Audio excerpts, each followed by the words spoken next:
Well, to our fellow Americans, brave warriors, and steadfast allies, good morning. You know, as someone who led troops, led soldiers in the streets of Baghdad and Samarra, Iraq, and who trained counterinsurgents in Kabul, Afghanistan, and who still carries the weight of brothers lost to Iranian terrorist proxies, many backed by the same Iranian regime we're confronting now. This fight, Operation Epic Fury, it hits home. Our generation understands this fight. For 47 years, these barbaric savages in the Iranian regime have murdered our brothers in arms, my guys, your guys, our guys, through their terrorist proxies and cowardly attacks. Now they race toward a nuclear bomb to hold the world hostage. The Iranians have targeted and killed thousands of my American brothers. That race to a nuclear bomb, President Trump will never allow it. Not now, not ever, not on our watch. The mullahs are desperate and scrambling. Like the terrorist cowards they are, they fire missiles from schools and hospitals, deliberately targeting innocents, because they know their military is being systematically degraded and annihilated. Iran's neighbors, and in some cases former allies in the Gulf, they've abandoned them. And their proxies, Hezbollah, the Houthis, and Hamas, either broken, ineffective, or on the sidelines. Iran stands alone, and they are badly losing. On day 10 of Operation Epic Fury, we are winning with an overwhelming and unrelenting focus on our objectives, which are the same as the day I gave my first briefing here on Operation Epic Fury. They're straightforward, and we are executing them with ruthless precision.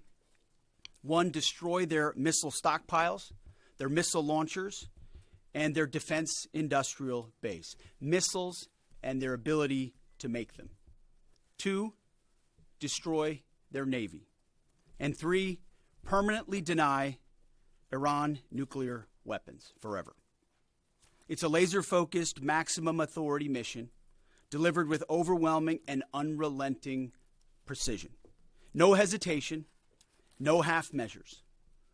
As President Trump declared yesterday, we're crushing the enemy in an overwhelming display of technical skill and military force.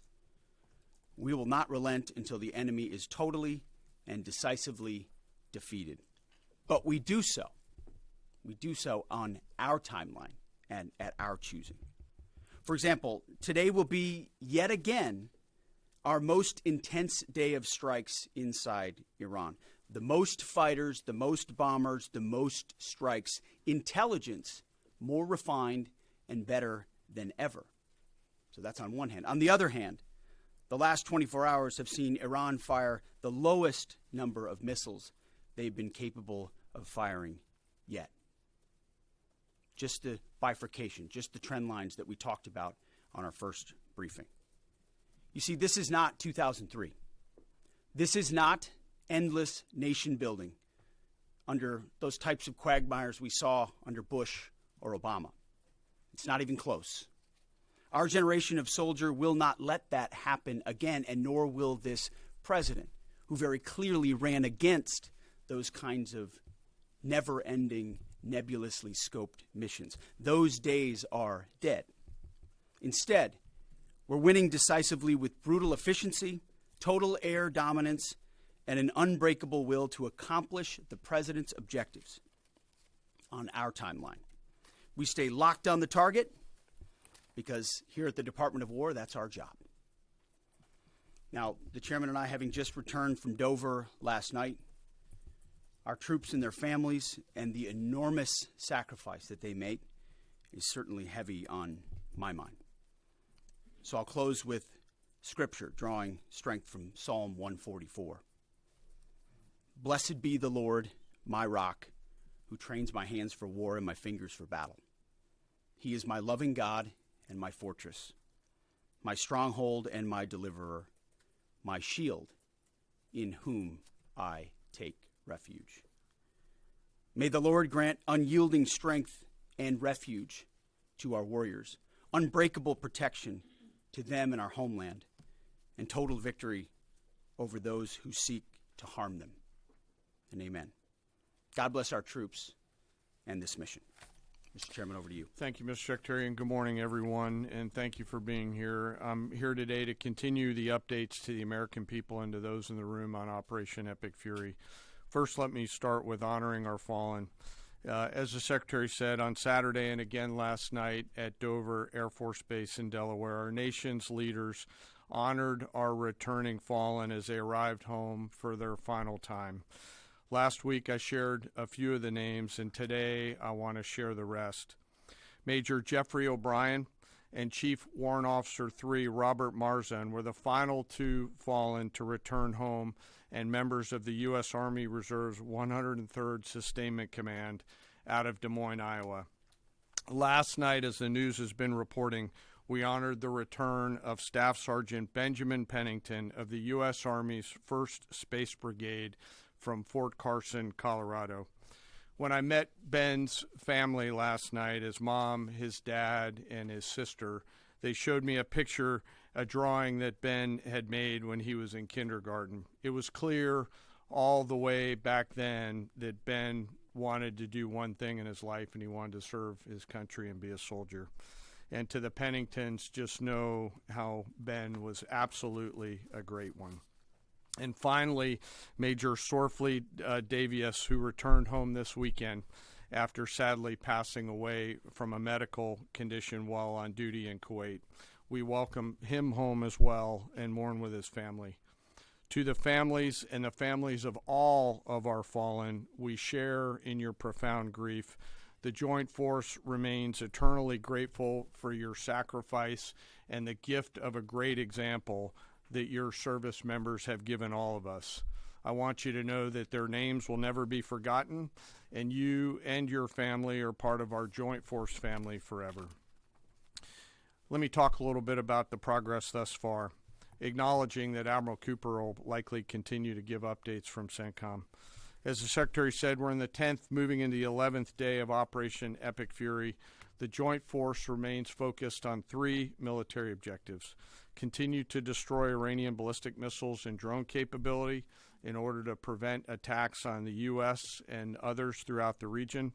And this means attacking launch sites, command and control nodes, stockpiles before they can threaten our personnel, our facilities, and our partners. Second, we continue to strike the Iranian Navy and their capabilities in order to do things like sustain movement through the Straits of Hormuz. And third, we continue to start working on and going deeper into Iran's military and industrial base in order to prevent the regime from being able to attack Americans, our interests, and our partners for years to come and project power outside their borders. This means servicing production facilities, research and development sites, and infrastructure. Let me turn to the map. We're going to try digital today to prevent laser injury. Since our last update, CENTCOM continues to make progress across the southern flank. To date, they've struck more than 5,000 targets. U.S. Strategic Command bombers recently dropped dozens of 2,000-pound GPS penetrating weapons on deeply buried missile launchers across the southern flank. We also have struck several one-way drone factories to get at the heart of their autonomous capability. And of course, alongside our regional partners along the southern flank, continue to execute intercepts against one-way attack drones using fighters and attack helicopters.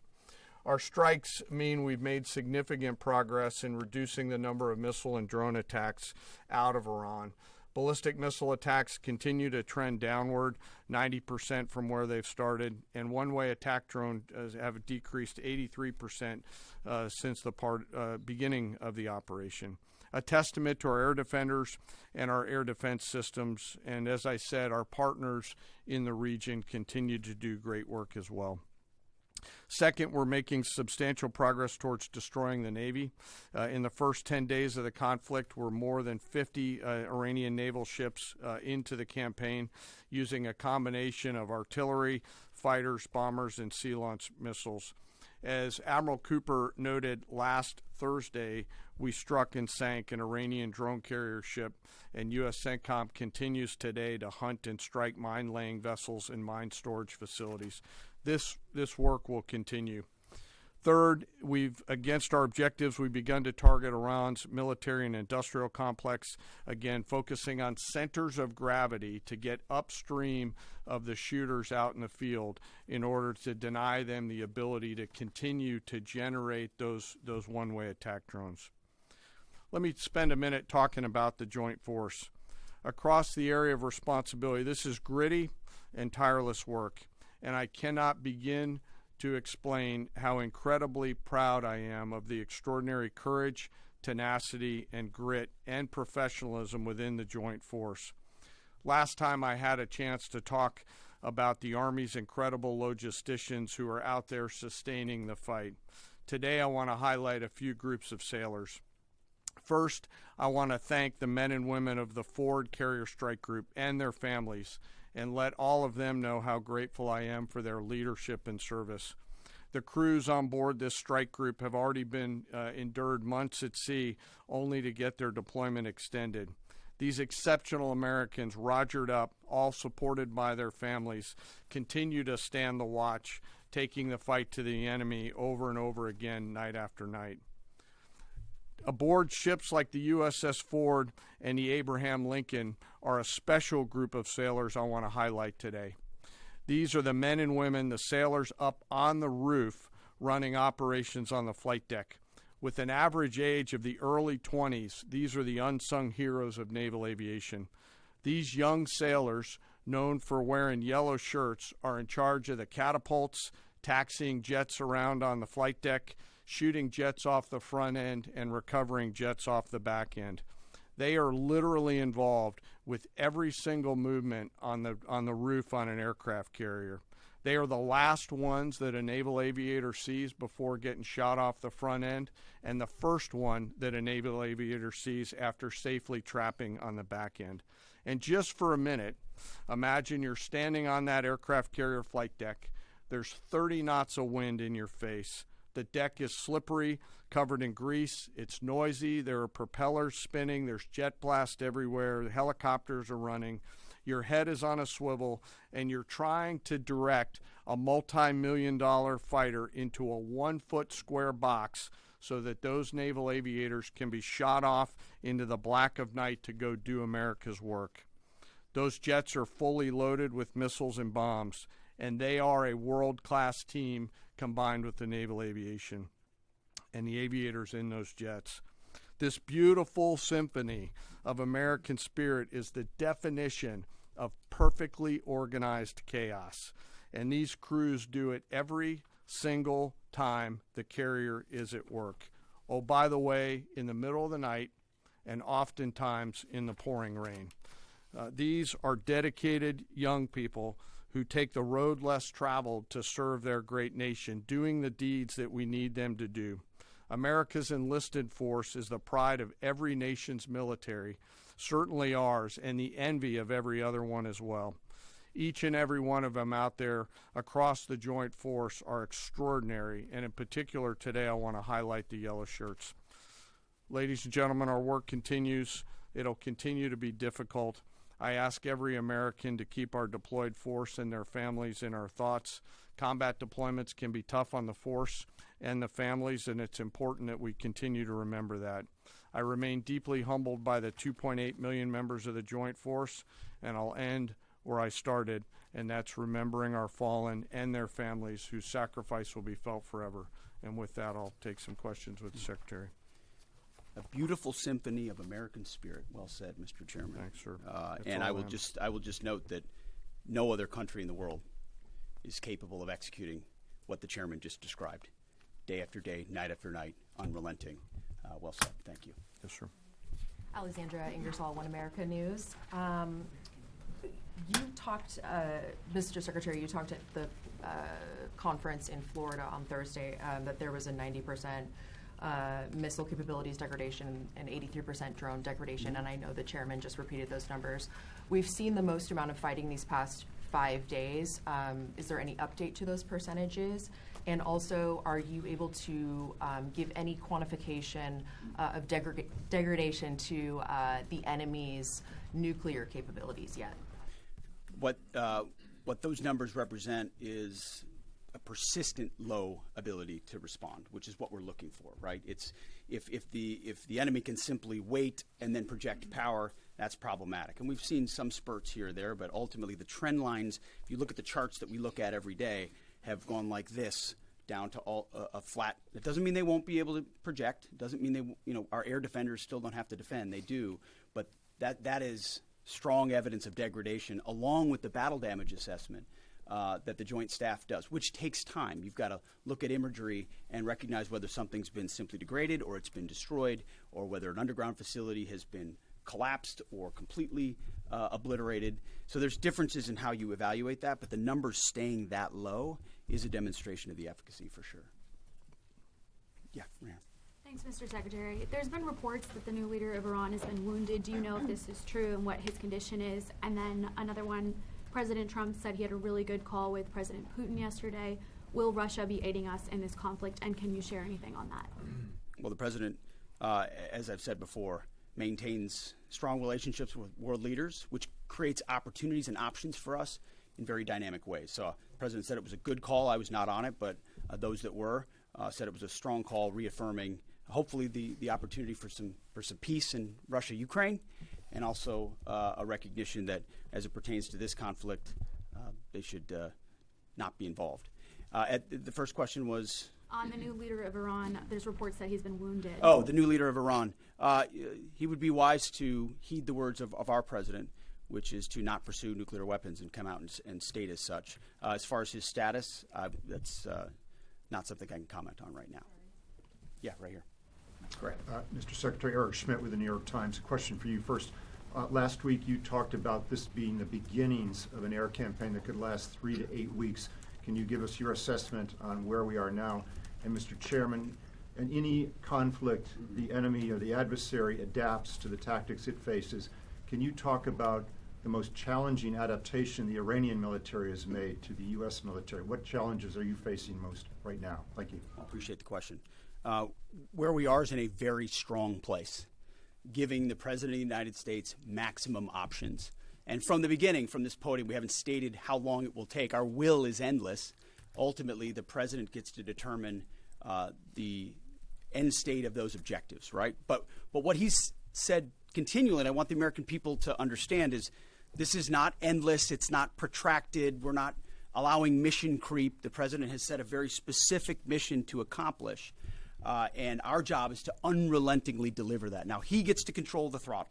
He's the one deciding, he's the one elected on behalf of the American people when we're achieving those particular objectives. And so it's not for me to posit whether it's the beginning, the middle, or the end. That's his, and he'll continue to communicate that. What we serve him as is we give him updates on a daily basis of exactly where we are so he can make that determination on the throttle. Mr. Chairman. Thank you for the question on adaptation. As you're right, no plan survives first contact with the enemy or Murphy. They're adapting, as are we. Of course, we have very entrepreneurial warfighters out there.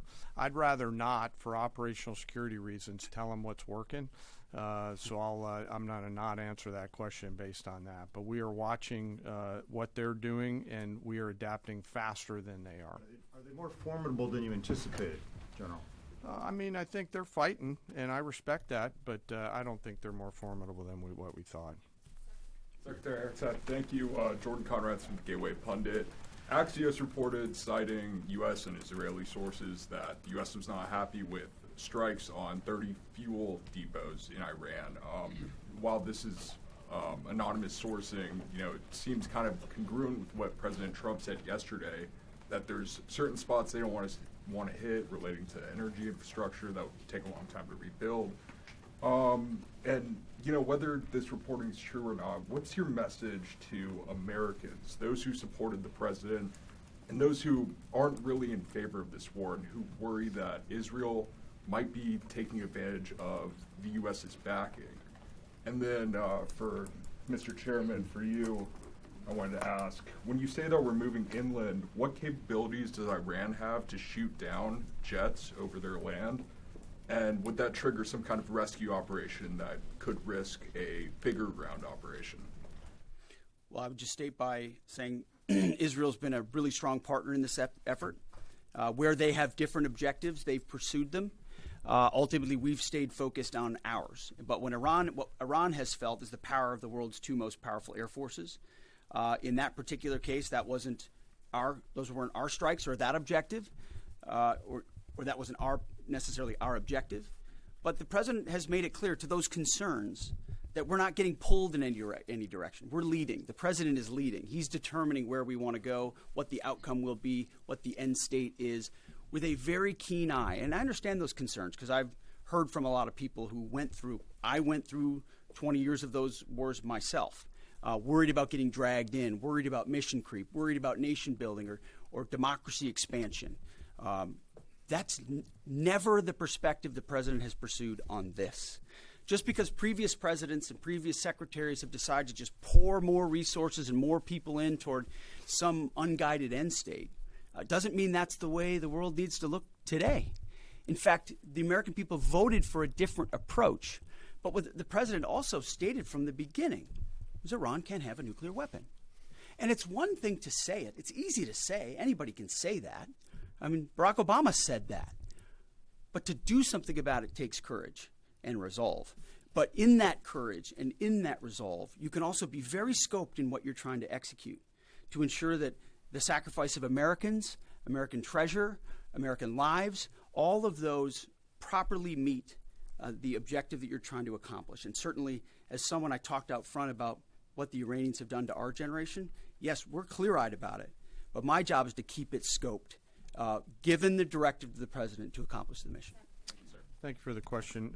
Most of their higher-end surface-to-air missile systems are not factors at this point in time. We're able to move around fighters that are moving deeper with relative impunity. Always some risk out there. I don't want to say that there isn't, and we'll always maintain and retain capability of doing search and rescue type of things. But I don't want to get into the details. But thank you for the question. Shelley.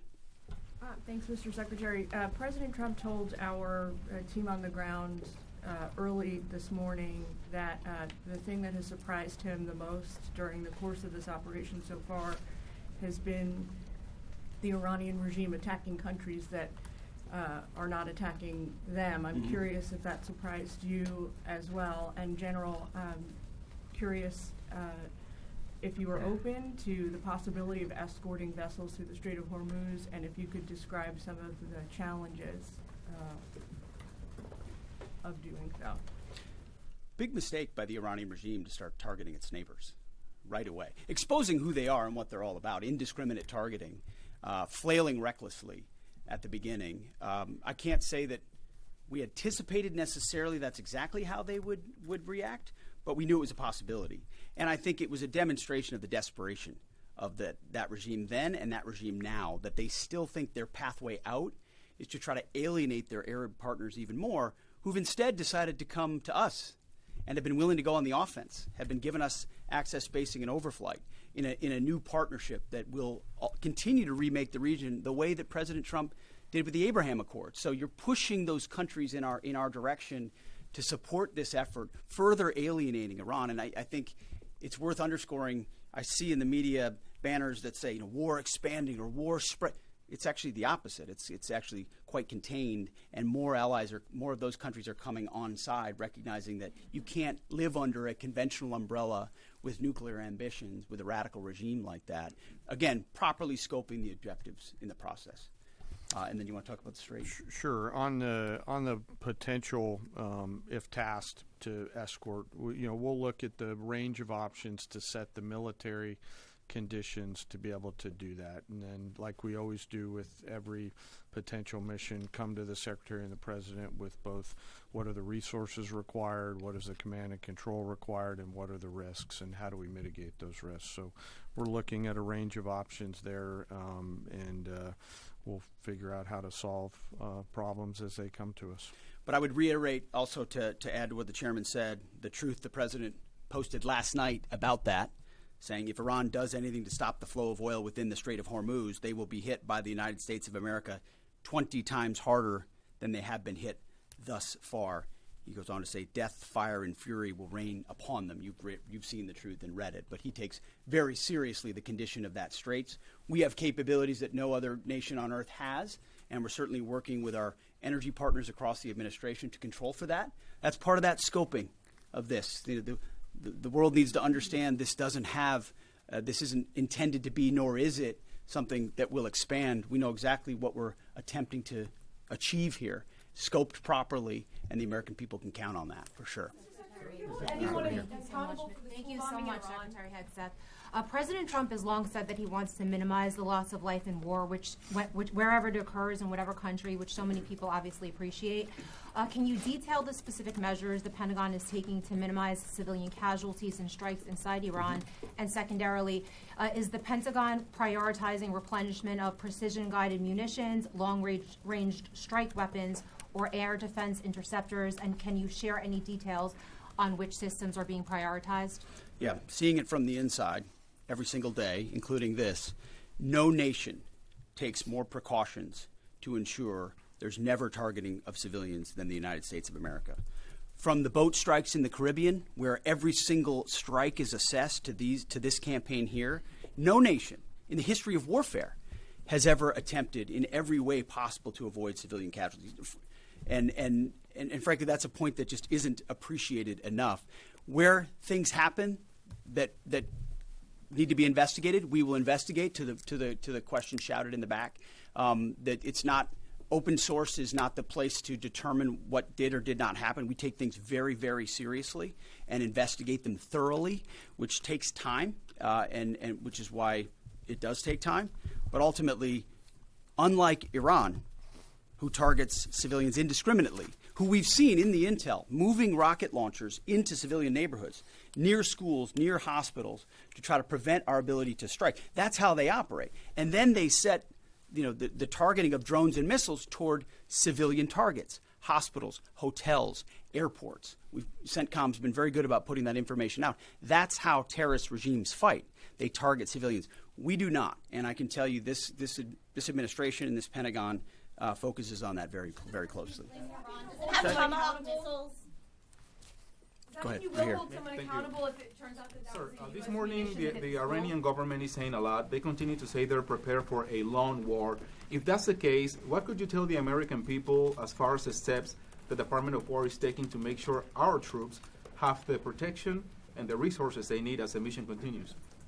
I think there's one thing I can sleep quietly at night knowing is that we're giving every resource humanly possible to our troops on the front lines to ensure they're protected. In fact, as I said in that first press briefing, even before we set the offense, we set the defense. We made sure we had the ability to defend, and then we moved as many Americans off the bases and into other places as possible. So as this progresses, the chairman, or the question was asked of the chairman about how the enemy adapts. Well, of course, we adapt too in real time. And to watch our warriors iterate on air defense and interdiction on drones and missiles and how we get after it, it's incredible how they refine the tactics, bring in new assets to find different ways of getting at emerging technologies. So that is one of the things we're laser focused on every day. Yes, we're going on offense more effectively than any country in human history, but we're also ensuring that in every way possible we're defending the best Americans we have who wear our uniform, no doubt. Let's do one more. Thanks, Secretary Hegseth. The president has indicated that maybe the operation will wrap up sooner than he thought it was going to.